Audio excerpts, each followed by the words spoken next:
ನಮಸ್ಕಾರ ಎಲ್ರಿಗೂ. ನನ್ನ ಕನಸಿನ ಪ್ರಪಂಚಕ್ಕೆ ನಿಮ್ಮೆಲ್ಲರಿಗೂ ಸ್ವಾಗತ. ಇವತ್ತು ನಾನು ಮಗ ಇದ್ರೂ ಕೂಡ ಹನುಮಂತ ಹೇಗೆ ಬ್ರಹ್ಮಚಾರಿ ಅನ್ನುವಂತಹ ಒಂದು ಪುಟಾಣಿ ಕಥೆನ ನಿಮಗೆ ಹೇಳೋಣ ಅಂತ ಅನ್ಕೊಂಡಿದ್ದೀನಿ. ಹೇಳೋದಕ್ಕೆ ನಾನು ರೆಡಿ ಇದ್ದೀನಿ, ಕೇಳೋದಕ್ಕೆ ನೀವು ರೆಡಿ ಇದ್ದೀರಲ್ವಾ? ಇನ್ಯಾಕೆ ತಡ, ಬನ್ನಿ ಕಥೆನ ಶುರು ಮಾಡೋಣ. ಎಲ್ರಿಗೂ ಗೊತ್ತಿರೋ ಹಾಗೆ ಹನುಮಂತ ಲಂಕೆಗೆ ಬೆಂಕಿ ಇಟ್ಟು ಪೂರ್ತಿ ಲಂಕೆನೆ ಸುಟ್ಟು ಭಸ್ಮ ಮಾಡ್ಬಿಡ್ತಾನೆ. ಈ ಯುದ್ಧ ಎಲ್ಲ ಮುಗಿದ್ಮೇಲೆ ಹನುಮಂತ ಧಗೆನ ತಾಳ್ಲಾರ್ದೆ ಸಮುದ್ರಕ್ಕೆ ಇಳಿತಾನೆ. ಸಮುದ್ರಕ್ಕೆ ಇಳಿದು ಸ್ನಾನ ಮಾಡೋದಕ್ಕೆ ಹೋಗ್ತಾನೆ.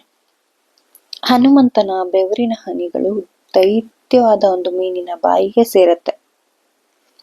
ಈ ಬೆವರಿನ ಹನಿಯಿಂದ ಹುಟ್ಟಿದವನೇ ಮಕರಧ್ವಜ. ಹೌದು, ಹನುಮಂತನ ಬೆವರಿನ ಹನಿಯಿಂದ ಹುಟ್ಟಿದವನು ಮಕರಧ್ವಜ. ಮಕರಧ್ವಜ ಮೀನಿನಿಂದ ಹುಟ್ಟಿದವನಾಗಿದ್ದಾನೆ. ಇದೇ ಕಾರಣದಿಂದ ಹನುಮಂತ ಬ್ರಹ್ಮಚಾರಿಯಾಗಿದ್ರು ಕೂಡ ಅವನಿಗೆ ಒಬ್ಬ ಮಗ ಇದ್ದಾನೆ ಅಂತ ಹೇಳ್ತಾರೆ. ಇದು ಒಂದು ದಂತಕಥೆ. ಈ ಕಥೆ ನಿಮ್ಗೆ ಇಷ್ಟ ಆಗಿದ್ರೆ ದಯವಿಟ್ಟು ಲೈಕ್, ಕಮೆಂಟ್, ಶೇರ್ ಮಾಡಿ. ತಪ್ಪದೆ ನಮ್ಮ ಚಾನೆಲ್ನ ಸಬ್ಸ್ಕ್ರೈಬ್ ಮಾಡ್ಕೊಳ್ಳಿ. Thank you for watching.